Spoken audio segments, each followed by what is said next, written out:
안녕하세요. 매일 새로운 사연을 전하는 읽어주는 사연 라디오입니다. 구독과 좋아요, 많은 공유 부탁드립니다. 오늘의 사연 시작하겠습니다. 결혼 2년차 30살 주부입니다. 남편한테 저보다 5살 어린 시누이가 있어요. 진짜 견디다 못해 이렇게 사연 보냅니다. 시월드 말로만 들었지. 제가 있는 이곳이 바로 시월드라는 건 상상도 못했습니다. 저는 결혼 전에도 미용이나 패션 쪽에 관심이 많았고 남들에게 옷 사는 게 취미라고 할 정도로 제 자신을 꾸미는 걸 좋아하던 사람입니다. 물론 결혼해서 가정이 생기고 아이가 생기게 되면 사실 남들에게는 자랑할 만한 취미가 아니란 것도 알고 있긴 하지만 그렇다고 제가 무작정 버는 돈을 전부 옷 사는데 탕진하거나 할 정도로 개념이 없는 사람은 아니에요. 이미 결혼하기 전에 돈도 나름 5천만 원 가까이 모아놓았고 나름 머리를 굴려가며 옷 사는 돈과 저금할 돈 따로 나눠서 현명하게 소비하고 있습니다. 쓸데없이 비싸고 유명하기만 한 음식점이나 카페에 가는 것도 되도록 하지 않고 갖고 싶은 게 있으면 다른 데서 소비를 줄여가며 돈을 모아 구매를 하고 있습니다. 남편은 저보다 아이가 5살이 많은 데다가 벌이도 사실 제가 더 많습니다. 결혼을 저도 이렇게 일찍 하게 될 줄은 몰랐는데 남편이 나이도 있고 해서 시어머니 재촉에 번갯불에 콩 구워 먹듯 급하게 결혼을 하게 되었습니다. 제 월 수입이 400 정도 되고요. 남편은 300 정도 받고 있어요. 시댁에서 결혼할 때 신혼집 부분에서 친정보다 크게 해준 건 사실이지만 그렇다고 해서 제 쪽에서 너무 모자라게 하지도 않았습니다. 제가 모은 돈으로 혼수를 하고 신혼집 구할 때 모자란 부분도 친정에서 지원을 해줬어요. 결혼이 마무리되고 남은 돈으로 시부모님 해외여행도 9박 10일로 끊어서 보내드렸습니다. 두 사람 벌이가 합쳐서 나쁜 편도 아니라서 서로 생활비에 얼마 남지 않은 대출금 그리고 적금하는 걸 똑같이 내고 있고 서로 남는 돈은 각자 알아서 관리하기로 했습니다. 제 앞으로 떨어진 돈 가지고는 제 옷이나 향수, 화장품 같은 걸 사면서 제 치장하는 데 쓰고 있습니다. 저금을 해야지 않느냐 하는 사람도 많은데 충분히 넉넉하게 저금을 하고 있고 술을 좋아하는 남편도 본인 앞으로 떨어진 돈 가지고 값비싼 양주나 와인 같은 걸 사 모으고 있으니 서로의 행복을 유지하기 위해 하는 소비라고 생각하고 낭비한다거나 하는 마음 없이 살고 있습니다. 아직 둘 사이에 아이가 있는 것도 아니고 미래를 대비해서 좀 더 저축하는 것도 나쁘지 않은 방법이긴 하지만 저도 아직 한참 예쁠 때인데 아이를 갖게 되면 포기해야 할 것들 제 젊음이 다 지나가기 전에 조금이라도 즐기고 싶고 그렇거든요. 시댁이나 친정이나 신혼집에서 다 거리가 먼 편이 아니라 달마다 한 번씩은 꼭 방문을 하고 있습니다. 신우가 작년에 졸업을 해서 졸업 전에는 시댁에 갈 때마다 종종 보고는 했는데 그때마다 언니는 유부녀인데 옷이 너무 화려한 거 아니냐고 누가 보면 결혼 안 한 줄 알겠다며 이죽거릴 때가 많아서 조금 꼴보기가 싫었습니다. 시어머니도 신우 말에 가세해서 이제 아이도 가져야 하고 결혼까지 했는데 옷차림이 그게 뭐냐고 밖에 가서 딴 주머니 차고 있는 거 아니냐는 식으로 말의 가시를 아주 한가득 담아서 말씀하시고는 합니다. 갈 때마다 하는 말만 조금씩 바뀌지 제 옷차림 가지고 지적 아닌 지적질을 해대는 게 저한테는 작은 스트레스였어요. 더군다나 이제 신우가 졸업까지 해서 한동안 시댁에 갈 때마다 무조건 마주치게 되어버렸으니 정말 시댁에는 가기가 싫었죠. 옷차림 가지고 딴 주머니 차겠다고 지적을 받지만 그렇다고 제가 무슨 남자들을 유혹할 만큼 대단한 옷을 입고 다니는 것도 아니고 저는 그냥 예쁜 원피스 같은 것들을 좋아하거든요. 외투 같은 걸 입으면 오히려 너무 가렸다는 생각이 들 정도로 입고 다니는 데다가 제 또래에 결혼하지 않은 제 친구들보다도 수수하게 입고 다니고 있는데 그걸 가지고 꼭 물고 늘어지니 기분이 썩 좋지만은 않아요. 작년 휴가 때 사실 여행을 가고 싶었지만 코로나가 너무 극성이라서 어디 가지는 못하고 모아만 두고 있었어요. 그렇다고 휴가를 쓰지 않을 수 없으니 그냥 집에서 방콕 여행이나 하려고 휴가를 써버렸어요. 날도 너무 추워져서 국내 여행하기도 애매한 날씨라 집에서 그동안 지친 심신이나 달랠 계획이었죠. 그런데 제가 휴가를 냈다는 걸 알고는 시어머니가 말도 없이 저희 집으로 오셨습니다. 어쩐 일로 오셨냐고 물으니 집이 좁아서 그 집에서는 김장을 도무지 못하겠다고 저희 집에서 한다고 김장거리들을 주문해놓고 신우 데리고 저희 집으로 오신 거죠. 저나 남편이나 김치를 별로 안 좋아해서 한 포기만 있어도 반년을 두고 먹는 정도인데 그냥 저 쉬는 꼴을 못 보겠어서 일 시키려고 가져왔다는 심보가 너무 뻔해서 기분이 나빴지만 그냥 참았습니다. 그때 제가 집에서 원피스를 입고 있었어요. 허리끈을 매지 않으면 하늘하늘하니 집에서 입기에도 편한 옷이기도 했고 무엇보다 유행이 한참 지났는데 버리기엔 아까워서 그런 옷들은 집에서 입고 있거든요. 그런데 신우랑 시모가 제 모습을 보더니 무슨 집에서도 그렇게 공주님처럼 입고 있냐고 혹시 누구 딴 남자가 와서 오붓한 시간을 보내기로 한 건데 우리가 방해한 건 아니냐고 하면서 비웃더라고요. 그냥 집에서 입는 옷이라고 설명을 드리니 집에서도 이렇게 호사스럽게 입고 다니고 있으면 돈은 언제 모으냐고 잔소리를 하시길래 유행이 지나서 안 입는 옷 입고 있는 거라 설명을 드리니 딱 봐도 새 옷 같은데 밖에서 입어야 될 옷을 집에서까지 입고 있으니 우리 아들이 아주 허리가 휘지. 하고 혀를 차면서 한숨을 내쉬네요. 제 돈 주고 사는 옷이고 어머님 아들보다 돈을 잘 버니 신경 쓰실 것 없다고 한마디 하려고 했지만 그냥 참았습니다. 옷 상태가 좋은 것도 제가 옷 사는 거 좋아하는 만큼 관리에도 철저하게 신경을 쓰기 때문이라고 말하고 싶었지만 정말 하나하나 다 상대하려면 하루 종일 걸릴 것 같아서 그냥 쓰는 짓고 넘겼습니다. 아무리 집에서 입는 옷을 입고 있었다지만 원피스를 입고 김장을 할 수는 없으니 편한 옷으로 갈아입으려고 옷방으로 들어가는데 신우가 저를 쫓아오더라고요. 제 옷 좀 구경해도 되겠냐고 하면서요. 어차피 신우가 김장을 할 거라고는 생각이 들지 않으니 옆에서 헛소리하면서 속을 긁어놓을 바에야 천천히 옷 구경이 하라고 하고 대신 구겨지지 않게 신경만 써달라고 했어요. 한참 김장거리를 다듬고 있는데 신우가 엄마 이것 봐라 하면서 나오길래 봤더니 제가 최근에 정말 열심히 돈 모아서 사놓은 옷들을 입어가지고 나오더라고요. 정말 순간 욕이 나올 뻔했는데 겨우 참았습니다. 제 허락 없이 입은 것도 기가 차 죽겠는데 저한테 그 옷이 자기한테 더 잘 어울리는 것 같지 않냐면서 지금 입고 있는 거 자기한테 주면 안 되냐고 하네요. 시어머니도 이에 질세라 신우 말에 가세해서 우리 딸이 입으니까 아주 인물이 사내마네 하면서 너는 옷도 많으니 하나 줘라 좀 라고 거드네요. 그 옷 산다고 저도 먹고 싶은 거 참고 열심히 아껴서 큰맘 먹고 산 옷인데다가 아직 시창만 해보고 한 번도 입지 않은 옷이고 엄청 비싼 것들이라고 말을 하니 저보고 쪼잔하다는 식으로 말을 하면서 그럼 동창회 갈 때 한 번만 입게 빌려달라고 하네요.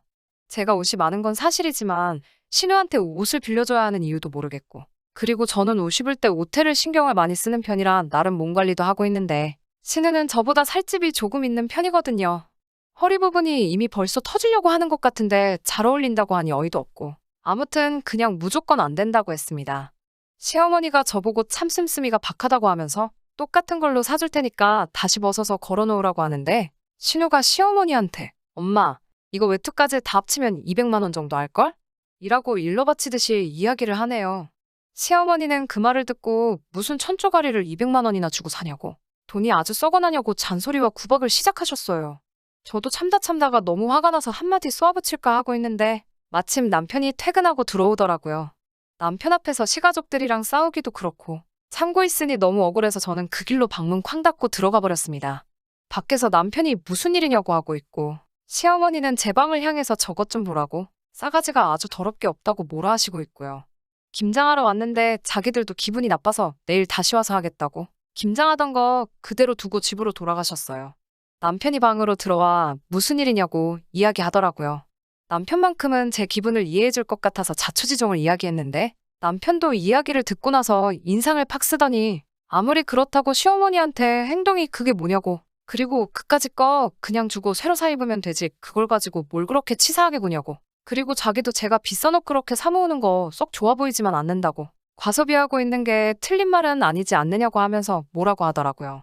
지가 몇백만 원씩 들여가며 술 사 모으는 거는 생각도 안 하고 팔은 안으로 굽는다고 아주 지 가족들 감싸는 게 아주 꼴보기가 싫었습니다. 그걸로 한참을 다퉜어요. 내가 빚을 내서 사는 것도 아니고 내 돈 모아서 내가 산 건데 오빠까지 그걸 가지고 나한테 뭐라고 하느냐고. 연애하면서 결혼 생활하면서 오빠나 시어머니가 나한테 옷 한 벌이라도 사준 적 있냐고 한바탕 싸웠지요. 정말 전부 다 꼴도 보기 싫고 그래서 다음 날에도 시모 얼굴 보면 진짜 뭐라 한마디 할 것 같아서 아침 일찍 그냥 볼 일 있다고 하고 밖으로 나가버렸습니다. 밤늦게 집에 돌아오고 나니 김장은 다 하고 간 건지 정리는 다 되어 있었습니다. 저 없이 그 많은 김장을 시어머니 혼자서 한 생각을 하니 저도 너무했나 싶기도 해서 신우이 옷이나 한 벌 사주자고 하려고 오빠와 다툰 걸 풀려볼까 하고 방으로 가고 있는데 제 옷방 문이 열려 있더라고요. 평소에 꼭 닫고 다니는데 말이에요. 예상한 대로 그날 시어머니 신우와 함께 와가지고 무슨 패션쇼라도 했는지 제 옷들은 전부 다 엉망이 되어 있었고 전날 입어본 옷들은 빌려간 건지 가져간 건지 아무래도 보이지 않더라고요. 오빠하고 풀기는커녕 그날로 대판 싸우게 되었고 냉전 상태에 들어갔습니다. 하루만 입는다고 빌려간 제 옷은 2주가 지난 뒤에 돌려주러 왔네요. 옷을 돌려받고 보니 옷이 아주 개판이 되어 있었어요. 안 맞는 옷을 억지로 끼워 넣으니 자크 부분은 견디다 못해 터져 있고 떡볶이를 일부러 흘리면서 먹었는지 옷에 빨간 국물이 덕지덕지 묻어 있더라고요. 신우한테 옷이 이게 뭐냐고 따지니 세탁소에 맡기면 되지 않느냐고 저한테 10,000원짜리 한 장을 던지면서 언니 그렇게 안 봤는데 진짜 쪼잔한 사람이네요? 라고 말하고 밖으로 나가버리네요.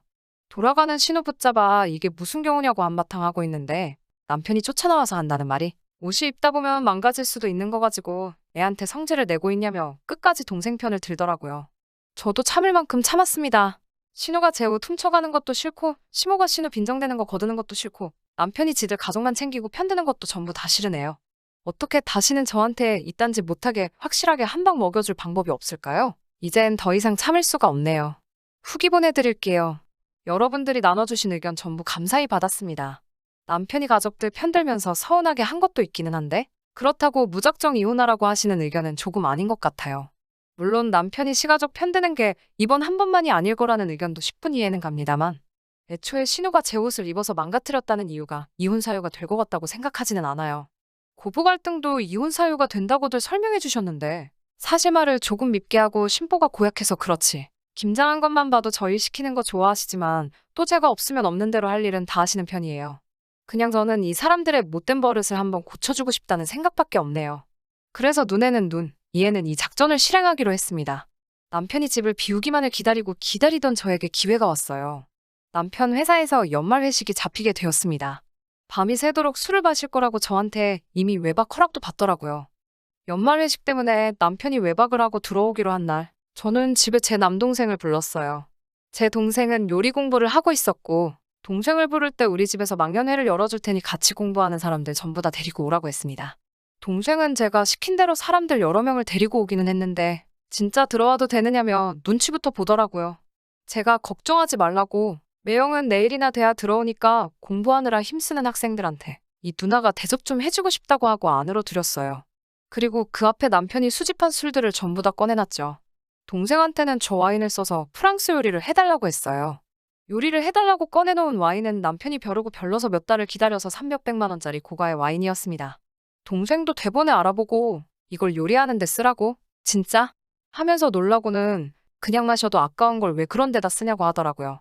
동생한테는 너가 알 거 없고 그냥 시키는 대로 하라고 했지만 그래도 그 가치를 알아보는 동생과 같이 공부하는 친구들은 엄두를 못 내고 쭈뼛대며 서 있기만 했어요. 그래서 그들이 보는 눈앞에서 그 병을 직접 뚜껑을 열고 냄비 안에다가 확 부어버렸습니다. 동생이 제 팔을 낚아채면서 냄비에 부을 거면 그냥 우리가 마실게 하고 병을 뺐더라고요.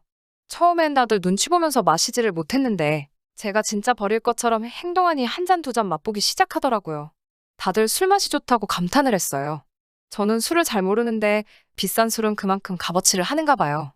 술들이 들어가니 과감해진 건지 이제는 알아서 척척 남편 술장에서 양주며 와인이며 이것도 마셔보고 저것도 마셔보자며 먼저 꺼내 마시더라고요. 그렇게 밤새도록 제 동생과 친구들은 남편의 술을 한 잔 두 잔씩 비워나가기 시작했어요. 그래도 도수가 높은 양주에 와인이다 보니 10명이 되는 사람들도 남편이 모아놓은 술들을 전부 다 마셔버리지는 못하더라고요. 다음날 아침이 되어서 동생과 일행들은 돌아갔고 저 혼자서 뒷정리를 시작했어요. 그리고 오후가 지나서야 남편은 아직도 술이 덜 깬 채로 집으로 들어오더라고요. 분리수거도 해야 하고 일부러 남편 보라고 현관 앞에 빈 병들을 전부 깔아놓았어요. 아직도 술이 덜 깨 알딸딸한 와중에도 눈앞에 펼쳐진 빈 병들을 보니 정신이 확 들었는지 문 앞에서 비명을 지르더라고요. 당장에 방문을 열고 들어와서 이게 다 뭐냐고 저한테 역정을 내기 시작했어요. 저는 쫄지 않고 남편 앞에다가 한마디 했지요. 왜? 다른 사람도 아니고 하나뿐인 처남이 술 마신 게 아까워? 오빠는 저거 말고도 술 많잖아. 술은 다 똑같은 술 아냐? 안 마시고 구경만 할 거면 빈 병만 있어도 되는 거 아니야? 혹시 진짜 아까워서 그러는 거야? 자기가 제 옷 가지고 신우한테 했던 말이 있으니 그거랑 그게 같냐고 따지고 싶었지만 끙끙대면서 아무 말도 못 꺼내는 남편을 보니 너무 속이 후련하더라고요. 그날 이후로 신우도 시어머니도 저한테 옷 가지고 아무 말도 하지 않아요. 특히 신우가 제 눈치를 엄청 보더라고요. 아마 모르는 척 하고 있지만 남편이 시가족들한테 제가 꼭지가 돌면 아주 감당할 수 없다고 조심하라고 경고를 했나 봐요. 제가 대로 주면 말로 갚는 도라이라는 걸 깨달았을 테니 이제 함부로 저를 건들지 못할 거예요. 신우랑 시모한테 풀었어야 하는 걸 남편한테 풀었으니 속으로 약간이나마 미안한 마음은 있네요. 그래도 자기 건 소중하고 제 건 아무렇게나 다뤄도 된다는 썩어빠진 생각을 고쳐줬으니 한동안은 불쌍해서라도 잘 해주려고요. 그러면 제 사연은 이만 마치도록 할게요. 모두 좋은 하루 되시고요. 긴 이야기 들어주셔서 감사합니다. 오늘의 사연은 여기까지입니다. 구독과 좋아요, 알람 설정해주시면 앞으로 더 좋은 사연으로 찾아오겠습니다. 감사합니다.